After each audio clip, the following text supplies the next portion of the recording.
Welcome to the OntargIT podcast series, where we do insightful conversation with experts from the world of business and technology. In the first episode, we introduce you to Walter, a managing director from HSO International. HSO is our valued partner that brings extensive expertise and experience in the field of Microsoft Cloud solutions. And we are excited to have Walter join us today. Okay, let's get started. Good morning. My name is Glib. I am delivery manager at OntargIT. And today we are talking with Walter, who is the managing director at HSO International, the company that we are partnered together to deliver and support Microsoft Dynamics solution for end customers. And before we dive deep into details about our partnership, Walter, could you briefly introduce yourself and tell a bit more about your role and HSO in general? Thanks for having this call, Glib, and great to see you and all you brave people in Ukraine that we're very much backing up from personal but also from business and let's say all perspectives. So myself, I'm MD of HSO International, working with HSO for more than 18 years. We started a company, let's say it's even from the 80s, but we started on Microsoft in 2003. That's when I joined. We were a small player then, but by now we're over 2,000 people globally on Dynamics 365, FOCE, but also obviously Power Platform, Azure services, all of those, data analytics. And from that perspective, I've met your founder, Vladimir, already many years ago on the Microsoft conferences, and we always had a very good, friendly relationship. But honestly, not doing a lot of business together, but just being, knowing each other, etc. And then I think when the war broke out, we have quite some Ukrainians in our own team in Amsterdam, in HSO International. So with that, we also looked to do what we could do more to support. So we took quite some people, families that were coming out of Ukraine in our team and housing, etc. But on the back of that, I also called Vladimir, like, hey, is there something we can do with your company? Because there was quite some customers at that time, 1 year ago, withdrawing because, complexity, fear of a delivery certainty, connections, the network connections, but also the people, and, is it possible to do business? But we engaged then on a business level with Vladimir and yourself. And since then, we've been working together very successfully, very happily, and in a good manner and in a good cooperation. And hence we're on this call as well to talk a bit about that, I guess. And in general, what kind of services, projects do you cooperate with OntargIT, and how you foresee this and how it is evolved now? Yeah, I know OntargIT as a full service provider, but we started out with managed services because of the situation. Of course, travel is complicated and still is, but managed services and managed services more than support in HSO International, because we have big programs, we have big customers, international customers globally. Managed service also means continuous improvement. So it's really also the consultative end of the spectrum. And with the OntargIT people, we work in those areas. But later on, we also extended to more consultative roles within our global projects. So obviously, again, without the travel, leading local workshops is difficult. But by having one of our architects leading local workshops, then OntargIT people are able to pick up from that and work within the team to perform their consultative, their consultative work, and that also works very fine. Okay, great. And as an international company whose employees speak different languages, located in different places and work remotely most of the time, can you describe partnership with OntargIT through this point of view? Do you notice any difficulties? Yeah, well, let's say we don't have we are working already in a very international team. So we have an international like well, at least 30 plus nationalities, similar 20, 25 plus languages, and also all these different cultures and people within international being now more than 250 people. Means that we are very used to, working in an environment where everybody is slightly different, but everybody is very cooperative as well. So, Mm-hmm. the attitude to work in such team has to be very, intrinsically motivated. It's probably a bit more challenging than Mm-hmm. your local project, but the people who want to do this are also the kind of people that we like to work with. So they like the challenge, they like new things. Coming from the international perspective, you meet things that you haven't known, seen before, Mm-hmm. and that's also what we have seen working with the OntargIT people. They blend in really easily. Uh, Probably quite easy because we in our team also have a mix of, like I said, Ukrainians, Polish people, but honestly, there's also some Russian people within our team who've been living here for more than 10 years. So, and also that blends in well because, yeah, in that sense, it's war, but you can't never relate it to personal people in that sense. Mm-hmm. Mm-hmm. So it's also good to see that those things keep on happening, and on a human level we work very well all together in a very good collaborative spirit. Okay, it's also nice to hear, but also one other question. We a little bit discussed it in the very beginning, but you made a decision to start working with OntargIT, a Ukraine-based company, just after the war started. So the question is, general, why? So is it from different businesses' point of view, is quite risky? No, well, there was definitely some uncertainty at the time, and now let's say looking back, or let's say looking at it now, it has become more of a stalemate from, but then it was kind of very unpredictable what would happen. Mm-hmm. So yeah, especially I think the first 6 months we were on the top of our toes, and not obviously not, the business is important, but mostly from a personal perspective, how the people and the teams in Ukraine were doing. Um, but yeah, despite all the the war activities and impact going on target managed to, yeah, to keep delivering, and the people were very dedicated with all the support also that they delivered to the war activities. They kept on doing a perfect job, and which was super impressive, and we all admired it a lot. Um, and I think now, despite, let's say, there's still some rockets and network Mm-hmm. and energy fallout, but the situation has even improved, I would say. Let's Mm-hmm. say things get better, more predictable. It seems, for now. Let's keep fingers crossed. But Yes, um, opportunities.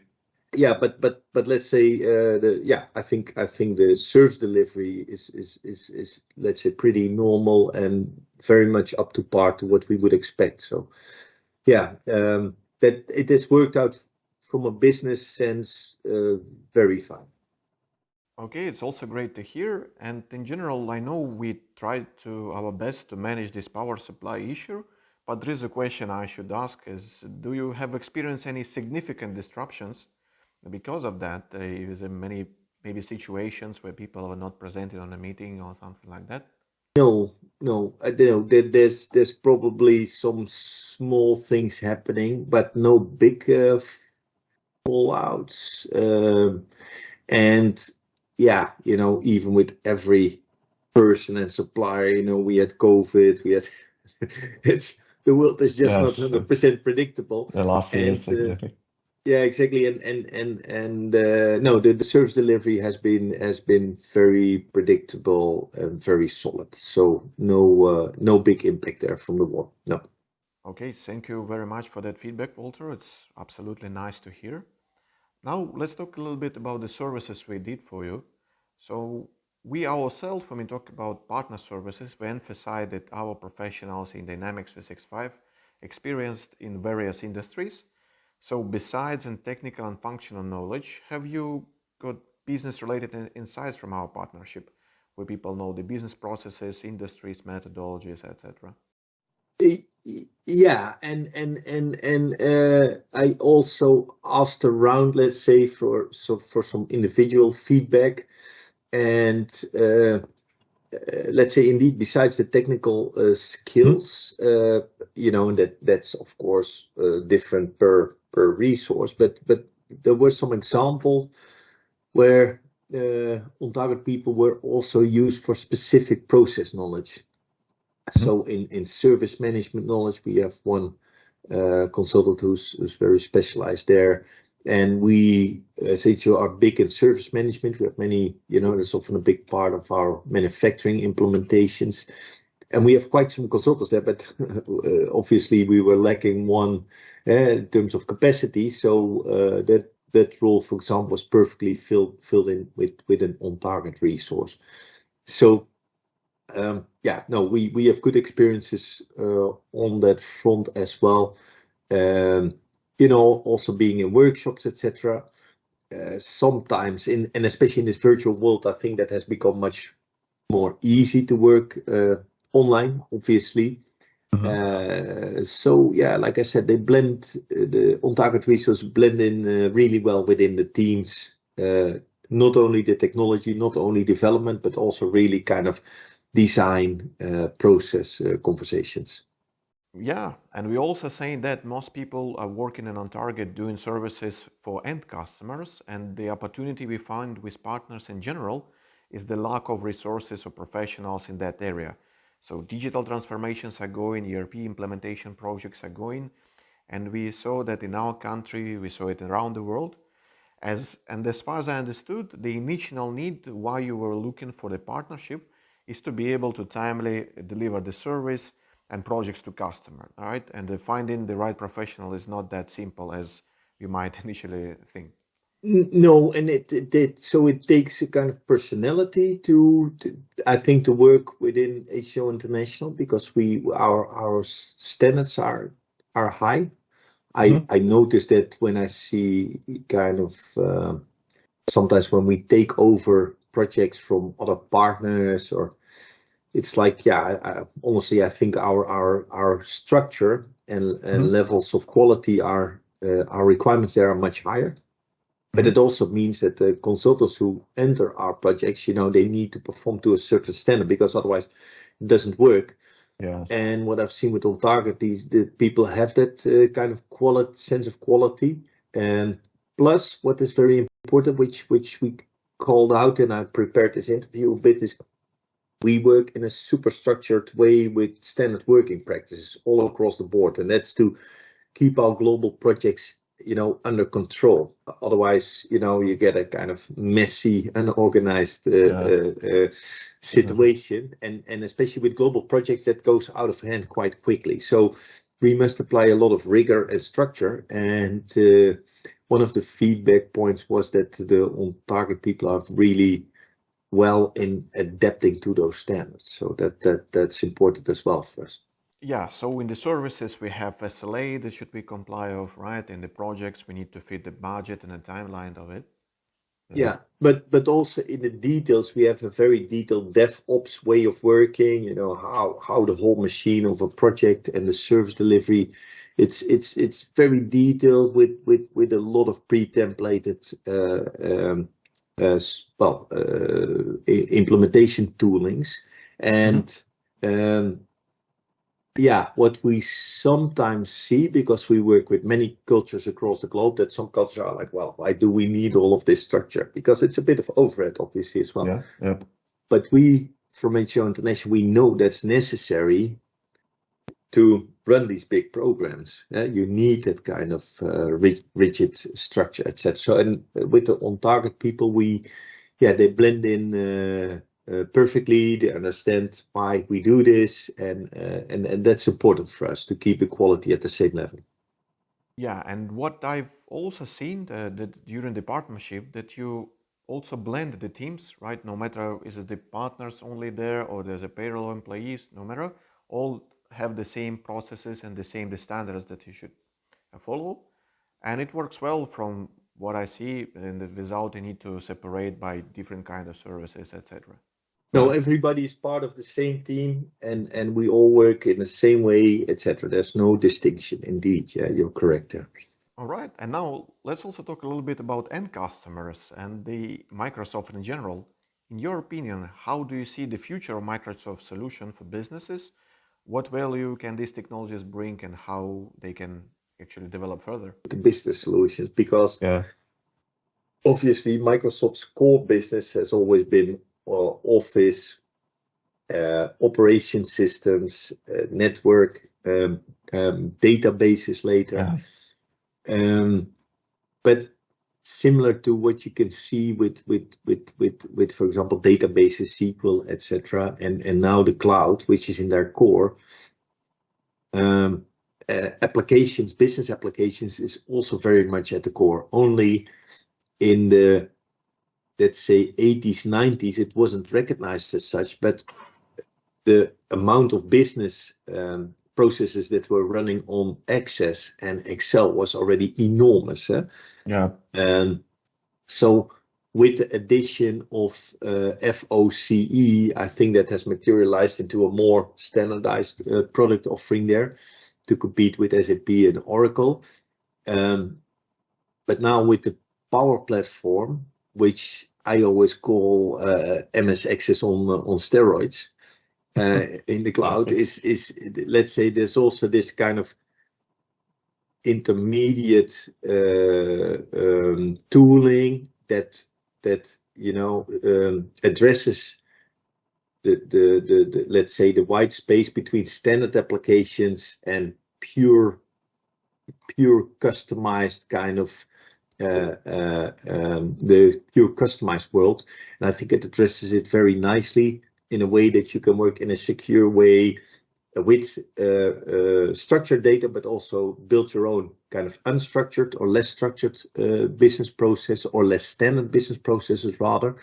And that together it gives a really powerful platform approach, and that's where we typically win. And I also think that's where Microsoft will keep on investing and will keep on winning. And it's a big market out there. So, well, what means winning? You'll never be 100% market share. Exactly. But I believe that the momentum is still there. It's ongoing, and that we keep on winning more deals, and that Microsoft in the business application space, in combination with the strength in Azure cloud and data analytics.